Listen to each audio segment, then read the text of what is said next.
Hello, my name is Brittany Croft, and this is my curriculum development project. So the theme for my project is using technology to explore self-identity.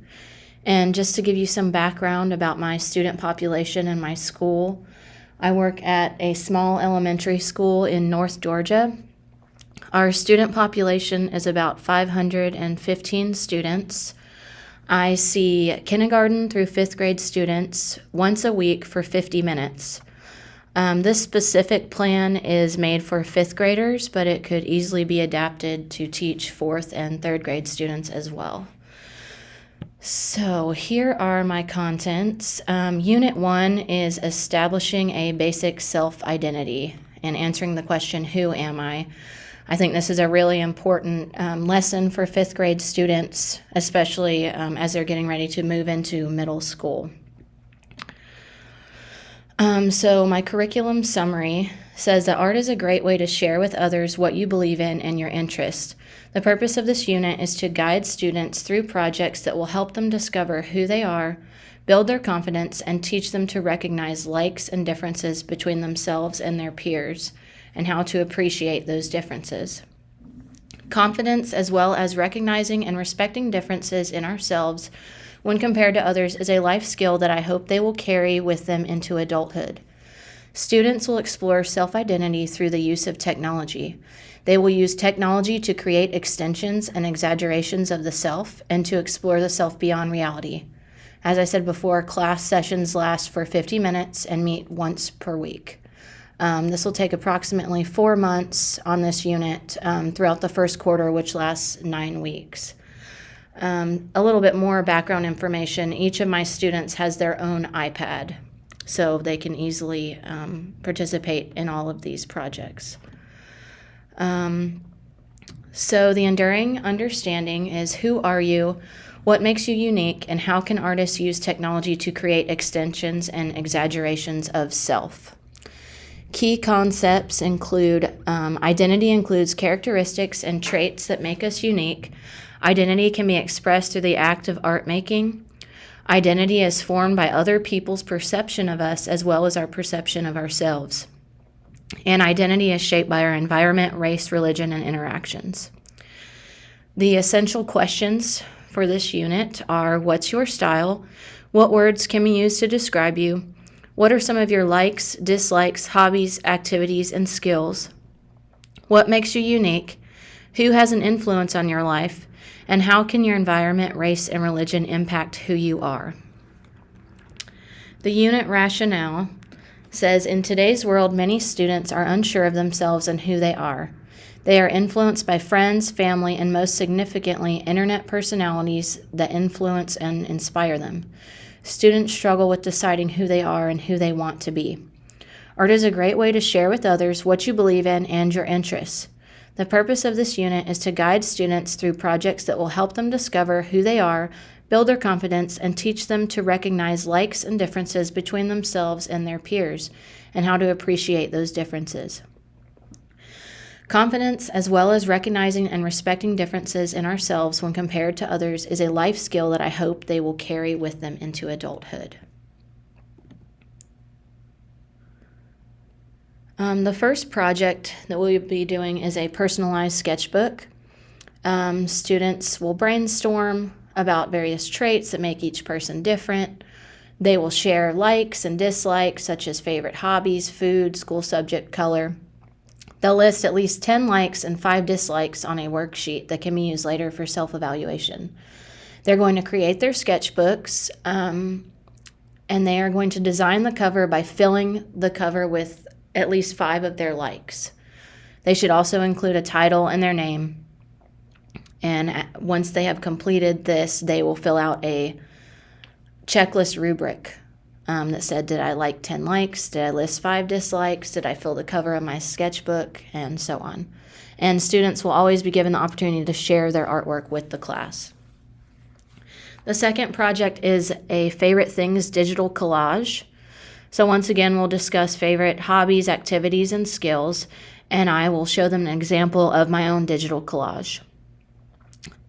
Students will use Google Slides to create this project. They can pull images from the internet of their favorite hobbies, food, TV show, and use Google Slide to create this collage. Once again, they'll be allowed to share their work with the class. The next project that we will be doing is a favorite thing still life. I'll show them images of a still life and discuss composition. We'll talk about the differences between two-dimensional and three-dimensional art, and I will use a video to provide examples of those. Students will bring 1 to 3 of their favorite small items from home, and they will arrange them in front of themselves on their table as their composition.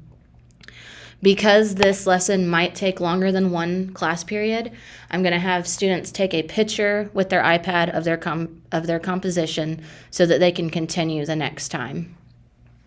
They're going to participate in a quizzes challenge in which they will try and match favorite item photos to their peers and complete a self-evaluation checklist at the end.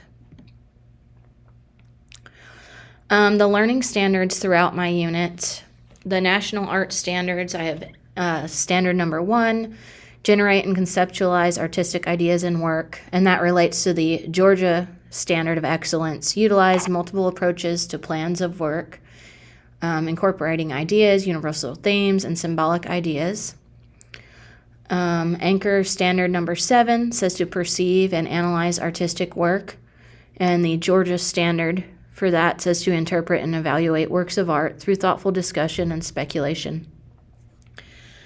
National Art Standard, Anchor Standard number 9 says to apply criteria to evaluate artistic work, which relates to the Georgia Standard, which says to use a variety of strategies to critique, discuss, and reflect on personal works of art. Anchor Standard number 10 says to relate artistic ideas with societal, cultural, and historical context to deepen understanding, which relates to the Georgia Standard that states that they should recognize how art can be used to inform or change beliefs, values, or behaviors in an individual or society. For the assessments, students will create artwork that reflects who they are as a person and an artist using the requirements of each project. They're expected to use tools appropriately, and I will use different modes of assessment to make sure they are engaged in meeting learning goals, such as student sketchbooks, digital portfolios, observation checklists, and artist statements. Sketchbooks will show how students organize and develop ideas. Observation checklists will be used during group discussions and as they are working. Self-evaluation forms will be used at the end of each artwork, and at the end of the entire curriculum plan, they will create a digital portfolio that will be used as a mode of assessment as well. Unit 2, the main theme is people, places, and things. What shapes our identity? The unit rationale says that our identity is shaped by many different factors like race, religion, environment, and the people that surround us. Many students are unaware of the huge impact that these factors can have on their self-identity. It's important to learn about the factors that shape our identity and recognize the similarities and differences that we share with the people around us. Art is a great way to share with others what you believe in and your interests.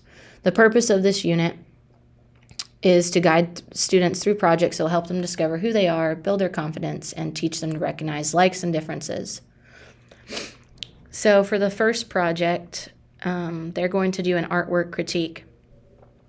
They're going to look at various artworks that depict how an artist was influenced by contextual factors.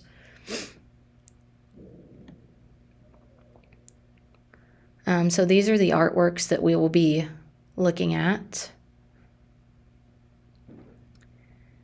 And the students are going to discuss other aspects of life that might inspire an artist: music, specific locations, books, and other visual artworks. Students will choose one contextual factor and write a paragraph about how it has impacted their self-identity. And they will finish this project by completing an artwork critique worksheet. The next project is preliminary sketches. We're going to talk about the importance of planning for an artwork before you begin the final piece. We're going to look at images of sketches by Leonardo da Vinci, This one specifically for the Last Supper. Students are going to create at least 10 preliminary sketches in their sketchbook of the contextual factors that inspire them. They will choose 5 of their sketches to develop by adding color, and they will write 1 sentence about each picture that they drew.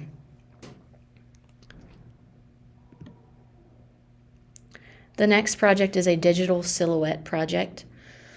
Students are going to pair up with a partner to capture a side profile picture of each other. They're going to use an app called the Silhouette Image Maker app, which will create a silhouette of themselves that we will print out.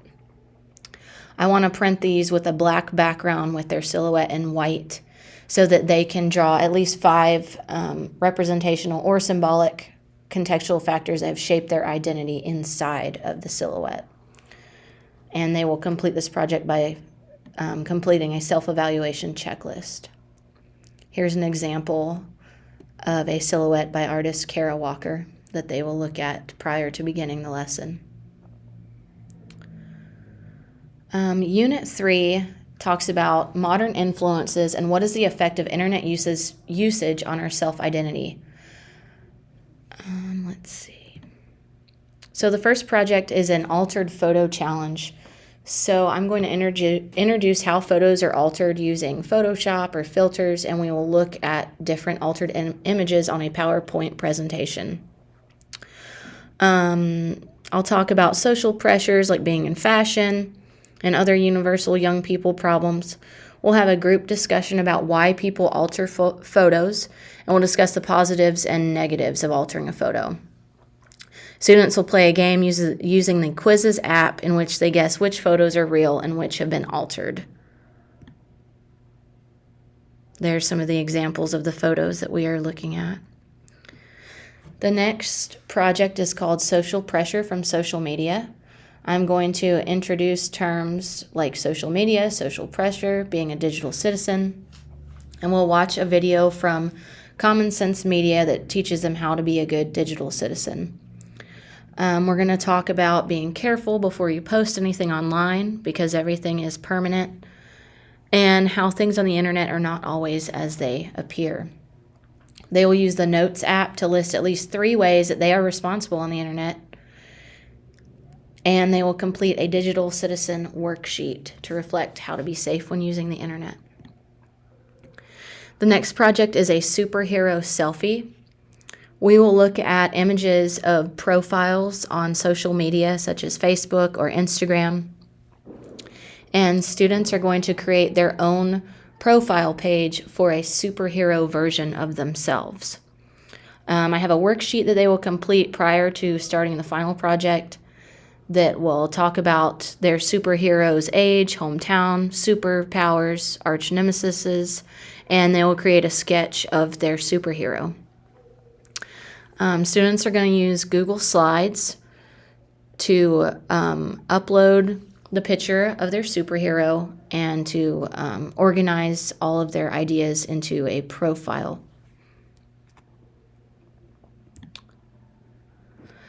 Unit 4 is about technology and how has technology changed the way artists create art.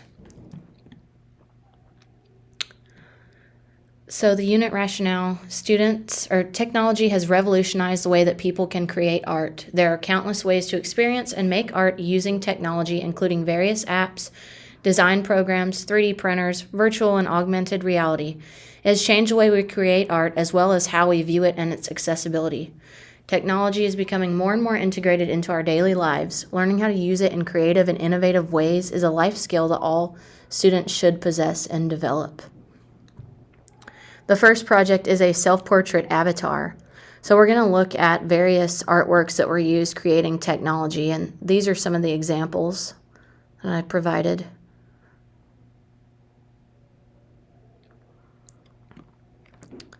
So we're going to talk about the positives of using technology to create art. It's faster, sometimes easier to produce and share. And the negatives, you must be trained in digital art and you must have up-to-date equipment. I will show students an example of my digital self-portrait avatar, and then we'll discuss aspects of the avatar that are realistic, such as hair color, eye color, and parts that might be exaggerated, such as the proportions or the size. Then students will create their own avatar that reflects their self-identity using the website avatarmaker.com. They will share their avatars with the class if they wish and discuss the parts that are exaggerated and which parts are realistic. The next project is called Word Photo Portraits. So we'll talk about the phrase a picture is worth 1,000 words and introduce images of typography art. I will ask students to list words that describe themselves. They will take a picture of themselves using their iPads, and then using the Word Photo app, you can turn your photos into typographic art. They'll be given the opportunity to share their artwork, and they will finish by filling out a self-evaluation checklist. The last project for this curriculum plan is a digital portfolio.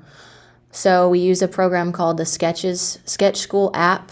It's like a digital portfolio that students are pretty familiar with because we already use the app a good bit.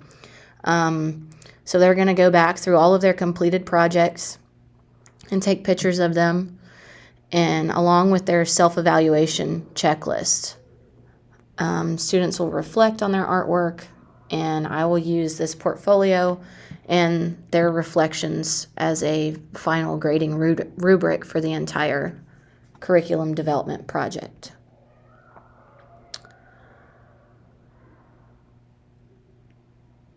And so that is everything. I hope that you've enjoyed my lessons. If you have any questions or any ideas, anything else that I could tell you about or help you with, please let me know, and I look forward to hearing all of your lessons as well.